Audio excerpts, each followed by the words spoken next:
다이어트를 할 때 닭가슴살 먹고 뛰기만 하면 무조건 다 살 빠지실 것 같죠? 절대 그렇지가 않습니다. 안녕하세요. 여러분들의 다이어트 멘토 한의사 김은아입니다. 다이어트만 한다고 하면 무작정 적게 먹고 무작정 많이 뛰면 왠지 살이 빠질 것 같으시죠? 근데 실제로는 그렇지가 않습니다. 사람의 체질별 혹은 체형별, 체중별 실제로 하셔야 되는 다이어트 방법들이 굉장히 서로가 다릅니다. 그래서 오늘은 체중별로 가장 효과적인 다이어트 방법에 대해서 알려드리겠습니다. 크게 고도비만, 과체중, 정상체중이지만 체지방이 높은 경우 이렇게 세 가지로 나누어 볼 수가 있을 것 같은데요. 첫 번째, 고도비만 환자분입니다. 이 고도비만이신 분들은 즉 BMI, 키에 비한 체중의 비율을 따져봤을 때 이 BMI가 30을 넘어가시는 분들을 말씀드리는 거고요. 이분들은 특히나 다이어트를 이제 오랜 호흡으로 하시는 경우가 많기 때문에 좋은 방법으로 다이어트를 시작하시는 것이 굉장히 중요합니다. 이분들한테 제일 먼저 선행돼야 되는 거는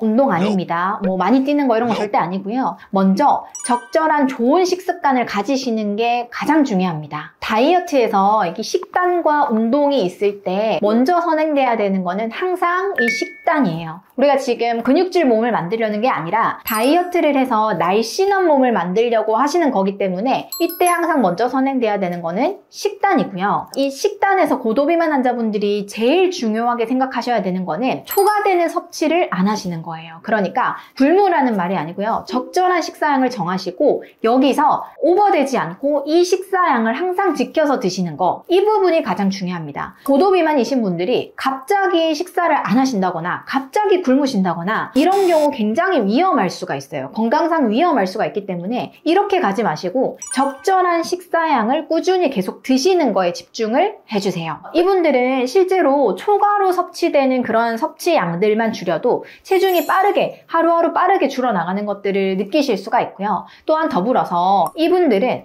무리하게 갑자기 운동을 늘리실 경우에 관절에도 무리가 가는 경우들이 있고요. 실제로 건강상에도 여러 가지 손상들이 생길 수가 있거든요. 그래서 이제 이분들은 갑자기 어떤 운동을 하시기보다는 그냥 현재 생활하시는 것보다 좀 더 활동량을 늘려준다 정도로 이해해 주시는 것이 좋을 것 같습니다. 꼭 운동을 하셔야 된다면 관절에 무리가 가지 않는 선 내에서 가벼운 운동들을 시작을 한번 해보시고요. 기억하셔야 되는 거는 어떤 특별한 운동을 하시기보다는 그냥 일상생활에서 움직임을 좀 더 많이 한다. 이렇게 기억을 해주시면 좋을 것 같습니다. 두 번째는 과체중입니다. 과체중에 속하시는 분들은 가장 다이어트를 많이 시도하게 되는 그런 체중들이고요. 그리고 다이어트도 많이 실패해보고 성공 경험도 있으실 거고 무튼 다이어트를 그냥 끊임없이 계속 반복하시는 분들이라고 생각하시면 돼요. 이 체중 그룹에서 가장 중요한 거는 그간 다이어트를 많이 해봤기 때문에 다이어트에 대한 방법들, 다이어트에 대한 상식, 정보들이 굉장히 많아요. 그래서 이 체중 그룹에서는 잘못된 다이어트 방법, 잘못된 다이어트 상식을 가지지 않으시는 것이 정말 중요해요. 건강하고 아주 정확한 다이어트 방법으로 더 이상 반복하지 않게 한 방에 다이어트를 끝내시는 게 정말 중요한 그런 체중 그룹들입니다. 이 그룹에서는 식사도 중요하지만 적절한 활동량을 가져가는 것이 굉장히 중요해요.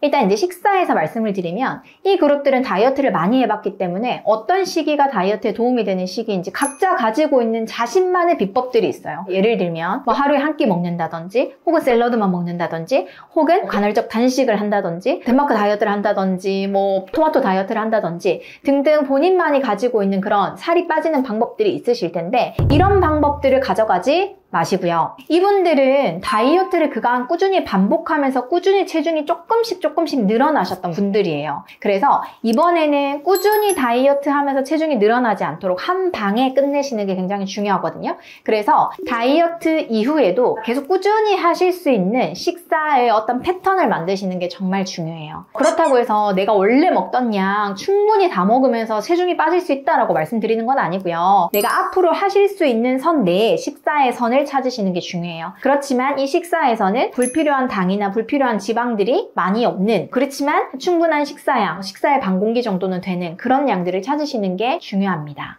또한 더불어서 운동에서 중요한 거는 이분들은 운동도 굉장히 열심히 하거든요. 한번 다이어트를 마음 먹으면 운동을 열심히 해요. 그렇지만 다이어트가 끝나고 나면 운동을 안 하게 되는 경우들이 많습니다. 그래서 이제 다이어트를 실패하게 되는 경우들이 많은데요. 이 그룹들이 다이어트를 처음에 시작하실 땐 어떤 특정한 운동을 처음에 시작하시기보다는 내가 지금 생활할 때 한 정거장 정도는 미리 걷는다든지 출퇴근 걸어서 하기 등등 내가 일상생활에서 이제 활동량이 충분히 늘릴 수 있는 것들을 많이 한번 해보시고, 이때 운동으로 인해서 에너지가 올라오고 컨디션이 좋아지는 걸 느끼셨을 때 그때 이제 새로운 운동을 추가하시길 권장드립니다. 세 번째는 체중은 정상인데 체지방 비율이 비정상적으로 이제 높은 그룹들도 있거든요. 이 그룹들은 어떤 정교한 식단도 굉장히 중요하고요. 정교한 운동도 굉장히 중요한 그룹이에요. 전체적인 체중을 줄여나가지 않고 이 체지방을 줄여나가는 그룹이기 때문에 좋은 식단과 아주 정교한 운동들이 필요한 그룹입니다. 이분들은 정상 체중이기 때문에 일단 기본적으로 식사량이 아주 많은 분들은 아니세요. 근데 이 식사의 어떤 패턴들로 인해서 체지방 비율이 늘어났던 비율인 거죠. 그래서 이분들은 체지방을 줄이고, 체지방 줄이는 거에서 끝내시면 안 되고 이분들은 근육을 늘리는 것까지가 한 세트로 다이어트가 되어야 합니다.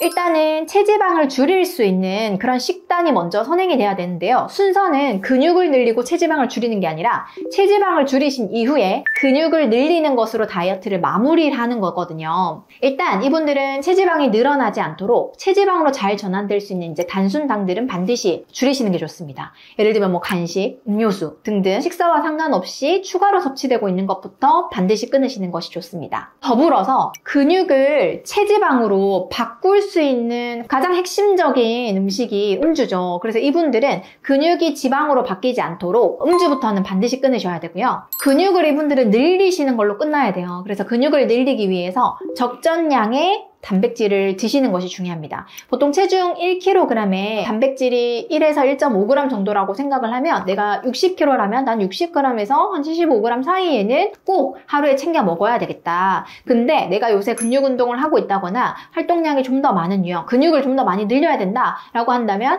여기서 조금 더 늘려서 드시는 것이 좋습니다. 그리고 신기하게 이런 체중에 따른 분류 말고도 체질별로도 다이어트가 좀 달라질 수 있어요. 태음인의 경우에는 운동보다는 식단 관리를 하시는 것이 훨씬 효과적입니다. 이 부분에 대해서는 다음번에 좀 더 자세하게 다뤄보도록 할게요.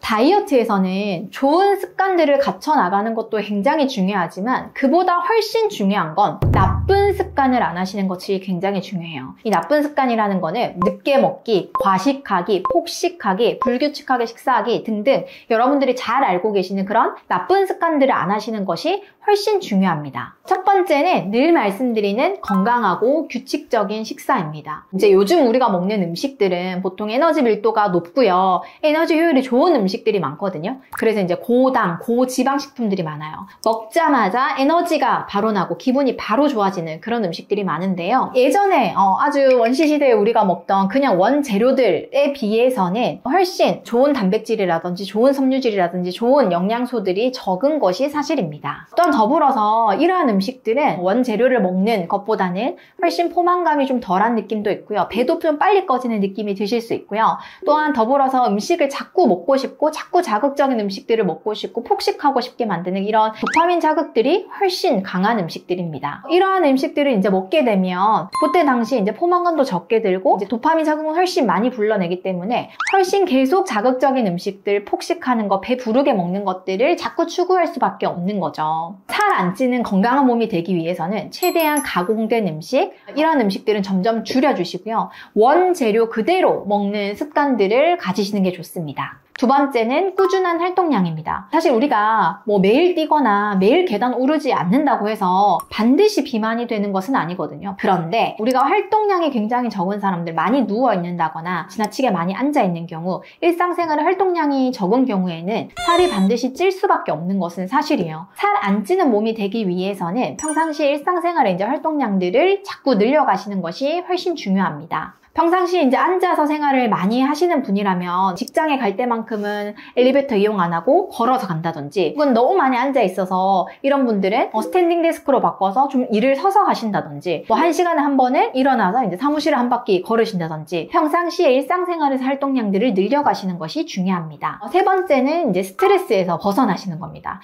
정말 참 쉽지 않은데요. 이 스트레스가 다이어트에 얼마나 영향을 많이 주는지 모르겠어요. 스트레스에서 벗어나는 것이 다이어트에 성공하는 아주 중요한 방법이에요. 이제 이 스트레스에 계속 노출되다 보면 자꾸만 이 스트레스에서 벗어나기 위해서 이제 도파민 자극들을 추구하게 될 수밖에 없거든요. 이 다이어트를 하시는 분들이 이런 스트레스로 인해서 도파민 자극을 추구하게 되면 이 도파민이 분비되는 방법들은 주로 고지방, 고당 음식들을, 자극적인 음식들을 챙겨 먹게 된다거나, 혹은 배가 부를 때까지, 아주 포만감이 완전하게 들 때까지 폭식을 하게 된다거나, 이런 방법들로 이제 도파민을 채울 수밖에 없게 됩니다. 그러면 평상시에 이제 이런 자극적인 음식들이나 이제 폭식하게 되는 거에 욕구가 없던 사람들도 스트레스에 지속적으로 노출되다 보면 이에 대한 몸의 당연한 반응으로 이런 음식들이 자연스럽게 더 당길 수밖에 없게 되는 거죠. 스트레스에 지속적으로 노출되다 보면 체내에 이제 혈당을 조절하게 되는 이 인슐린에 대한 저항성도 높아지게 되고요. 일단 배가 불러서 더 이상 음식을 안 먹게 만드는 이런 렙틴이라는 호르몬에 대한 저항성도 굉장히 커질 수밖에 없게 돼요. 즉, 스트레스를 받는 것만으로도 배부름을 잘 못 느끼게 되고 자꾸 음식을 당기게 만드는 거죠. 즉, 살이 찌는 몸이 될 수가 있는 겁니다. 어떤 체형이건 다이어트를 하다 보면 아무리 내가 이제 영양소를 고루 섭취한다고 해도 지속적인 다이어트를 하다 보면